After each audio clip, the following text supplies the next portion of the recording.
Voilà, donc ici je vais faire un résumé des positions relatives de deux cercles. Donc ici j'ai fait la démonstration avec les vidéos qui se succédaient les unes à la suite des autres. Elles s'enchaînaient parce que c'est une chaîne quand on fait des vidéos les unes à la suite des autres qui établissent une séquence, ça devient une chaîne. Vous regardez la première, puis la deuxième, puis la troisième, puis la quatrième. Voilà, maintenant vous pouvez casser la chaîne, aller voir la quatrième plutôt que la première. Bon voilà, on peut voir ça comme ça. Mais disons qu'ici, j'ai fait une série de vidéos qui prend d'abord 0 point de contact pour la position relative entre deux cercles, puis un point de contact, puis deux points de contact. Bon, je n'ai pas fait le cercle concentrique parce que vous savez très bien que le cercle concentrique, l'interdistance entre les deux centres fait 0. Donc j'ai pas besoin de voir ce cas de figure là. Mais ça reste un cas de figure, état 5, état 6. Ben, les deux, le petit cercle est à l'intérieur du grand cercle. Le petit cercle est à l'intérieur du grand cercle. Simplement, l'état 5, bon, il est décentré, et l'état 6, ils sont au même centre. Voilà, alors l'état 2 et l'état 4, c'est deux cas de figure où on a voilà, des tangentes. Et la droite des centres, c'est celle qui passe par les centres. Donc la tangente est perpendiculaire à la droite des centres. Maintenant, l'état 3, c'est un cas particulier, on a deux points de contact. Et ça, bon, on a une séquente qui va passer par les points A et B qui sont perpendiculaires à la droite des centres, qui est la droite passant par les deux centres O1, O2. Et bien sûr, vous avez cas de figure 1, 1 et 5, oui, le cas de figure 1 et 5, qui est, euh, euh, bon, je dirais même 1, 5 et 6. 1, 5 et 6, c'est des états, je veux dire, où on n'a pas de point de contact. À aucun moment on a des points de contact, simplement au-dessus, le cercle mauve est à l'extérieur du cercle orange, jaune, jaune, et dans le cas 5 et 6, on a le cas de figure où le cercle il est à l'intérieur sans point de contact. Le petit cercle est à l'intérieur du grand sans point de contact. Donc ici vous avez tous les cas de figure. Hein, tous les cas de figure. Alors on pourrait prendre ça comme une circonférence qui, la jaune étant fixe et la petite provenant de l'infini, elle arrive, elle arrive, elle arrive. Voilà, elle arrive proche de la jaune, puis après elle le touche, on a un point de contact. Donc au départ, quand elle vient de l'infini, elle n'a pas de point de contact. Puis elle touche, on a un point de contact, c'est l'état voilà, 2. Et puis elle rentre, c'est-à-dire qu'il y a deux points de contact avec une séquente à la droite descente, qui est la droite reliant les deux centres. Puis l'état 4, bon, on a un point de contact, mais si vous voulez, le petit cercle est à l'intérieur du grand cercle. Et puis après, bon, il rentre, il n'y a plus de point de contact, mais il est décentré, puis il rentre en cours, et puis il est centré. Voilà, on va. Ici, vous avez tous les états de figure, comme si on avait un petit cercle qui provenait de l'infini, qui venait rentrer dans le, voilà, le cercle de grand rayon. Alors, toutes les démonstrations étaient établies. Voilà, ici, vous avez la démonstration, voilà, du cas où on a 0 point de contact, mais un qui est extérieur et l'autre qui est intérieur. Alors là, vous avez pu constater que l'interdistance entre les centres devait être plus grand que R plus R pour avoir le cas de figure. Enfin, on a dans le cas de figure 0 point de contact extérieur, O1, O2 plus grand que R plus R. Ici, pour le 0 point de contact intérieur, on a O1, O2 plus petit que R plus R. Voilà, on a ça. Alors maintenant, bon, ça c'est la démonstration, ça, pour trouver des cas de figure. Maintenant, ici, on a le grand, un point de contact. Voilà, qu'est-ce qu'on a? Un point de contact extérieur et un point de contact. Les deux cercles sont. Il y en a un qui est extérieur à l'autre, et sinon, il y en a un qui est dans l'autre. Et s'il y en a un qui est dans l'autre, ben, il est intérieur à l'autre. C'est-à-dire que le petit est à l'intérieur dans le grand. Donc c'est-à-dire que là, on a un point de contact, on a un point de tangence. Voilà. Et alors, on a exactement R plus R entre la distance entre les deux centres. Pour un point extérieur avec une tangente extérieure. Avec une tangente intérieure, ben, on a un point de contact, c'est-à-dire que on aura la différence, exactement la différence. Alors on sait le trouver par rapport à cette formule-là. Je l'ai toujours dit, on sait toujours faire. Il suffit de mettre dans R plus S plus AB, de mettre AB égale 0. Vous allez obtenir R plus R pour un cas de figure et R moins R dans l'autre cas de figure. Il suffit de dire que l'interdistance est nulle pour avoir le point de contact. Voilà. Ensuite, ça j'avais dit que bon, on a une droite qui est une tangente une tangente commune aux deux cercles, voilà, qui est une perpendiculaire à la droite descente, qui est voilà, la droite qui relie de centre à centre.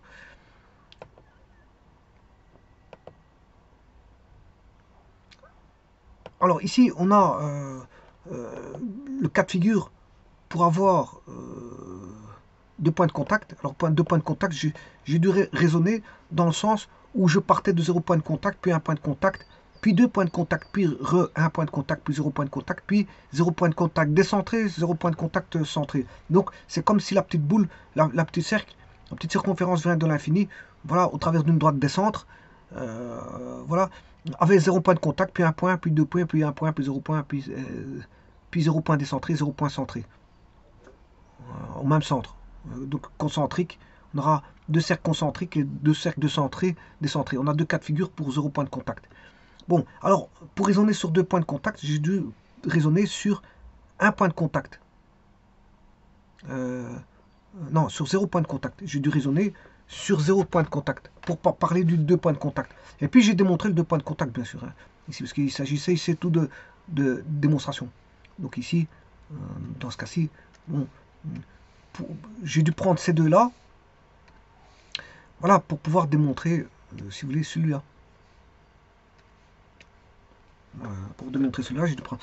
Alors comment j'ai fait? Ben, j'ai cherché, j'ai raisonné sur le O1, O2. Voilà. J'ai fait un raisonnement comme ceci. Je prends ceux qui m'intéressent. Et ceux qui m'intéressent, ben, bon, je vous rappelle qu'il y a les extérieurs et intérieurs. Et que deux points de contact, ben, on peut dire que l'un est intérieur à l'autre. À un moment donné, on a l'arc AB appartenant à gamma 1 et l'autre l'arc AB appartenant à gamma 2. Ils ont même arc AB, mais pas du même cercle. Il y en a un, c'est AB par rapport à gamma 2 et l'autre, c'est AB par rapport à gamma 1. Donc, ça veut dire qu'il y en a un qui est intérieur à l'autre. Gamma 1 est intérieur à gamma 2 au travers de l'arc AB de gamma 1. Et alors, l'arc AB de gamma 2 est dans la circonférence de gamma 1. Donc, vous voyez qu'il y a un arc qui appartient à un cercle et dans l'autre cercle, et inversement. Donc, ça faut vous dire qu'il y en a un qui est intérieur, l'autre est extérieur. Alors que si vous prenez les autres cas de figure, ils sont vraiment extérieurs. Hein. Tangente extérieure, on voit tout de suite. Interdistance séparée extérieure, on voit tout de suite. C'est à droite. Alors à gauche, vous avez un point de contact, un point de contact intérieur, puis 0 point de contact intérieur décentré et 0 point de contact intérieur concentrique. Donc ici, il faut raisonner sur la base de... pour avoir deux points de contact, il faut raisonner sur 0 point de contact. Et c'est ce que je fais ici, voilà, sachant que, voilà, 0 point de contact, on connaît, je sais pas ce que je l'ai mis, ça c'est pour un point de contact, voilà. Si pour un point de contact, vous devez avoir O1, O2 plus petit que R-R, ça veut dire que pour deux points de contact, il doit être plus grand que R-R. Alors bien sûr, c'est pour, bien sûr, extérieur, hein. Intérieur. Voilà. Donc, pour un point de contact, O1, O2 doit être plus petit que R-R et un point de contact extérieur doit être plus grand que R plus R. Donc, pour avoir deux points de contact, il doit se situer, O1, O2 doit être plus grand que R-R et plus petit que R plus R. C'est tout le contraire de ça. Pour avoir deux points de contact, c'est tout le contraire de ça. C'est tout le contraire. Voilà, je l'ai écrit ici. Hein. Ouais, je l'ai écrit. On ne voit pas bien, mais voilà. Bon, je vais essayer d'enlever des choses.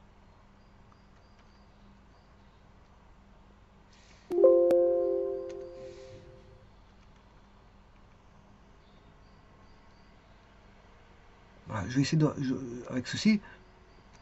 Donc, deux points de contact. Ben, on sait bien qu'un point de contact, c'est ceci. Un point de contact, vous voyez, je joue avec... je manipule celui-là et celui-là.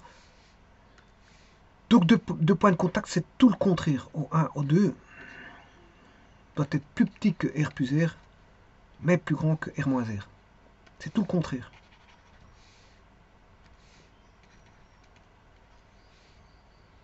Donc, je vais me baser sur celui-là. celui-là, c'est-à-dire celui-là et celui-là.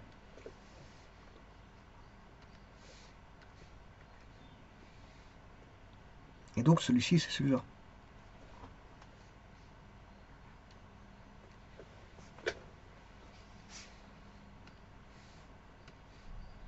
Et donc j'ai fait la démonstration ici. Effectivement, on a bien O1, O2 compris entre R-R par la théorie des triangles.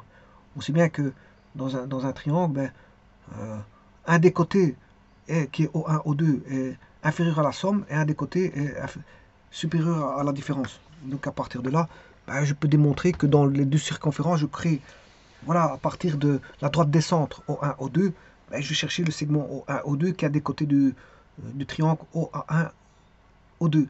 A étant bien sûr le point de contact et B étant le point de contact, j'aurais pu raisonner avec B, mais j'ai raisonné avec A. J'ai pris le triangle OA. OA1, O2.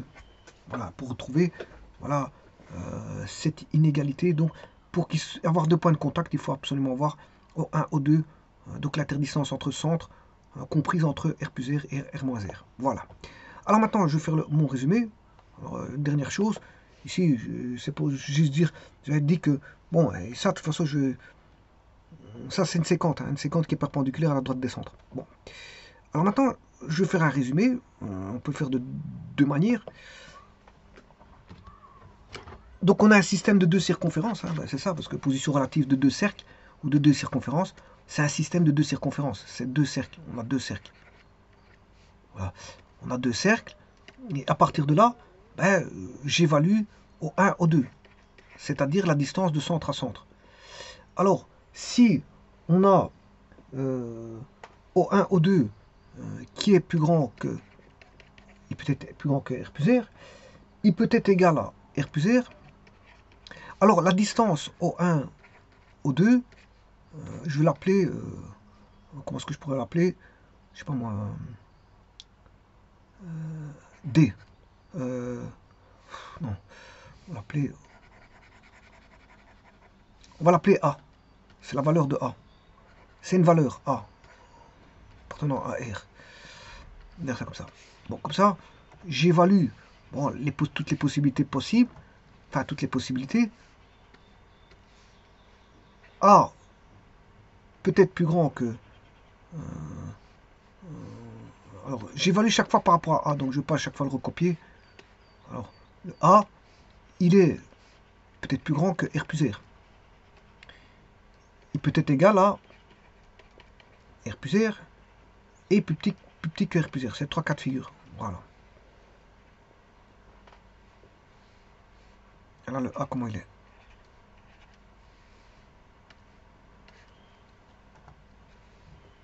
Bon, ce que je peux faire aussi, c'est évaluer par rapport à R moins R. Donc, le A, oh, le A est peut-être plus grand que R moins R. Il peut être égal à R moins R. Et le A peut-être plus petit que R moins R. Alors, je vous rappelle que si quelqu'un est plus grand qu'une autre personne, on va dire la personne A plus grand que B, mais inversement, B est plus petit que A. B plus petit que A. Donc c'est le cas ici. Si R moins R est plus petit que A, ben A il est plus grand que R moins R. Ça ne faut pas perdre de vue les principes des inégalités.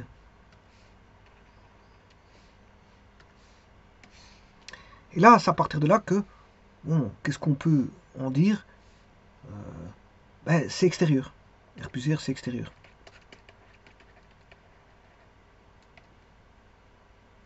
Ouais, les systèmes de circonférence sont extérieurs. Alors là, on aura une tangente extérieure.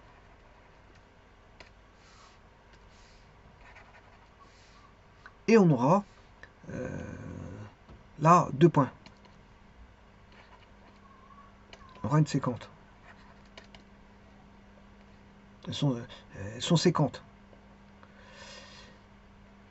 Donc là, les deux circonférences, les deux cercles sont extérieurs. Là, on a une tangente extérieure. Ensuite, les deux circonférences sont tangentes. Bon. De la même façon, là, ici, après sécante, c'est tangente intérieure. Tangente. Voilà, donc ça veut dire que au départ, on a ça, puis le cercle devient tangent, et puis on a ceci, et puis on va revenir bien sûr à ceci, puis on va revenir à plus, plus de points de contact. Voilà, donc ici, tangente intérieure, puis là, c'est intérieur.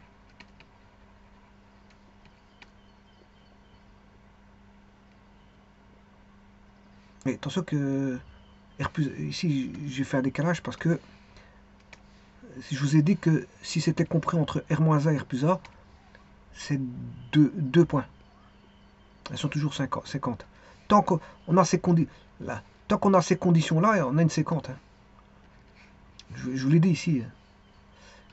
Là, il est là. Donc là, c'est 2 points. Tant qu'on a ça, on a 2 points.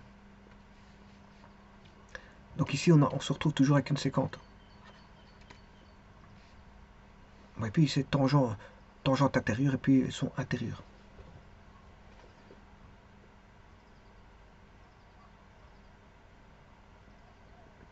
Voilà, ça c'est pour les propriétés des cercles. Maintenant, je vais évaluer les droites des centres.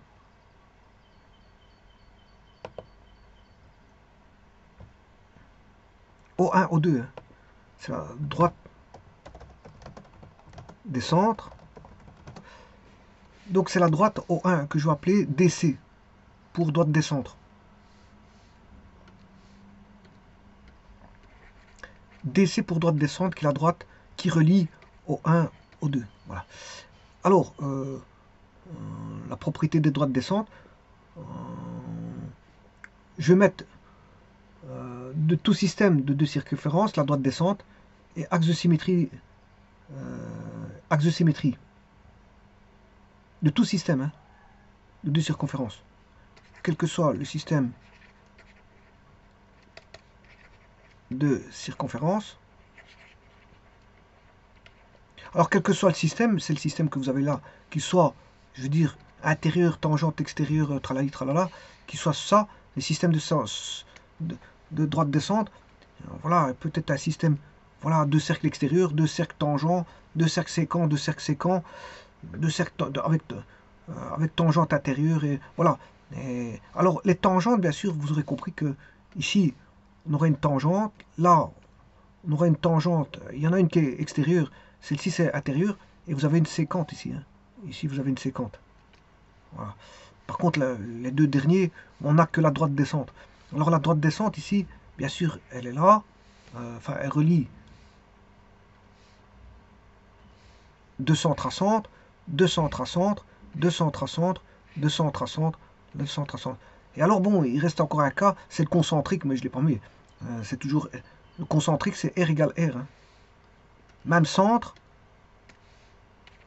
R égale R, c'est même centre. Voilà, c'est R égale R. Ils ont même centre, ils sont centrés. C'est intérieur mais centré. C'est ce cas-là, mais pas décentré, mais centré. Ils ont même centre. Voilà. Alors, quel que soit le système de circonférence, ben, la droite des centres, ben, c'est un axe de symétrie. C'est un axe de symétrie de la figure. Hein. Un axe de symétrie du système. Voilà, du système. Du système. C'est-à-dire, si vous avez ça et ça, j'en prends un au hasard, ben, celui-ci va décomposer en deux parties symétriques. C'est un axe de symétrie orthogonale. Si je coupe celui-là, on a la moitié de l'autre partie. C'est un axe de symétrie. Et ça, quel que soit le système, qu'il soit intérieur, extérieur, voilà, ça c'est la première chose. Première chose qu'on pourrait dire. Deuxièmement, ben, la droite des centres, on a des circonférences séquentes. On a des circonférences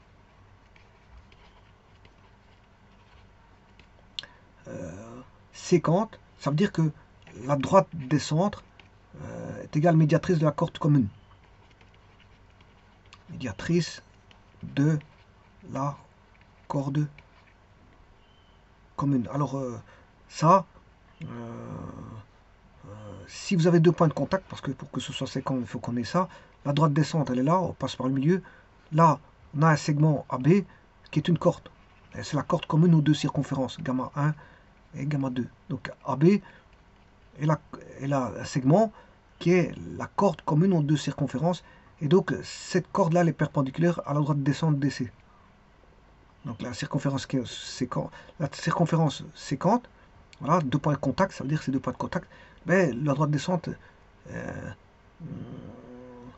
la droite descente est la médiatrice de la corde commune. Donc il suffit d'aller chercher, voilà, le milieu de AB et tracer la droite passant par le milieu de AB perpendiculaire à AB pour avoir la droite descente, si vous voulez. Voilà.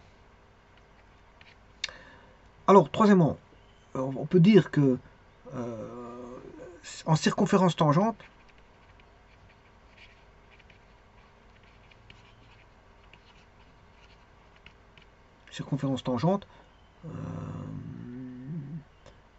là, la droite descend passe par le point de contact. C'est ce cas-ci, mais avec un point, A est confondu avec B. Donc, je veux dire, on aura, par exemple, ici, en extérieur, c'est ça. La droite descente, elle passe de centre à centre. Et là, on a un point de contact. Voilà. C'est-à-dire que dans la droite descend dans la circonférence tangente, ben, elle passe par le point d'intersection. C'est-à-dire par le point d'intersection, si vous voulez, des deux cercles. Gamma 1 inter gamma 2. Gamma 1 inter gamma 2. Voilà, de circonférence tangente. DC passe par gamma 1 inter gamma 2. Gamma inter gamma 2 est le point de contact, voilà, des deux cercles. C'est le point de tangence. C'est le point de tangence. La tangente, bien sûr, c'est la droite qui est perpendiculaire à la droite descente, ici. T. Alors, je dirais deux dernières remarques. Donc, la droite descente, bah, je dirais, comme je l'ai dit, c'est la médiatrice commune de la corde commune au segment AB. Donc, comme je l'ai dit, la droite descente de deux circonférences séquentes est la médiatrice de la corde commune. La droite descente, voilà. Alors maintenant, si vous avez une démonstration à faire qui va concerner, je veux dire, par exemple, si on doit démontrer que deux circonférences sont tangentes extérieurement ou intérieurement, ben, on peut prouver que la distance des centres, c'est-à-dire que la droite des centres, est égale à la somme ou à la différence des rayons. Tout simplement. Ça, c'est pour prouver que on a que deux circonférences sont tangentes extérieurement ou intérieurement. Donc elle doit être égale à R plus R, ou la droite descente doit être égale soit à R plus R, ça dépend si on a une circonférence tangente extérieure. Là, voilà, la droite descente qui est la droite reliant O1 à O2, c'est-à-dire la distance O1 à O2 doit être égale à R plus R. Mais si c'est extérieur, hein, si c'est une tangente extérieure, ben, on doit avoir la circonférence qui doit avoir voilà, O1, O2 qui doit être R moins R. Ça, je vous l'ai dit parce que tout est là. C'est ça. Donc, pour prouver que, voilà, si on doit démontrer que deux circonférences sont tangentes, ben, extérieurement ou intérieurement, suivant le cas de figure, ben, on peut prouver que la distance de centre à centre, c'est-à-dire la droite qui passe par les centres, qui est la droite des centres, voilà, est égale à la somme ou à la différence des rayons suivant que c'est extérieur ou intérieur. On va dire ça comme ça. Et je rappelle aussi que deux circonférences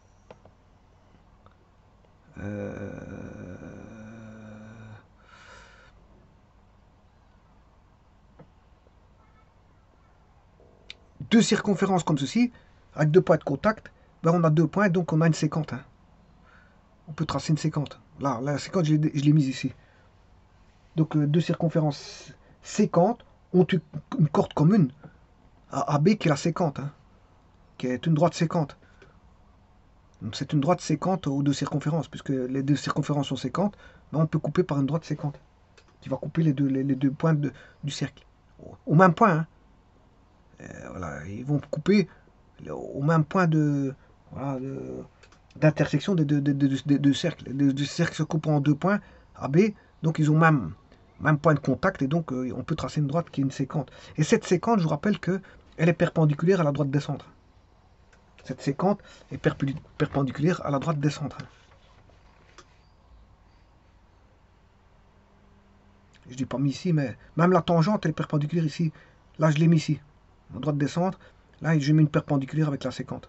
Et pour la tangente, c'est la même chose. Je vous remercie.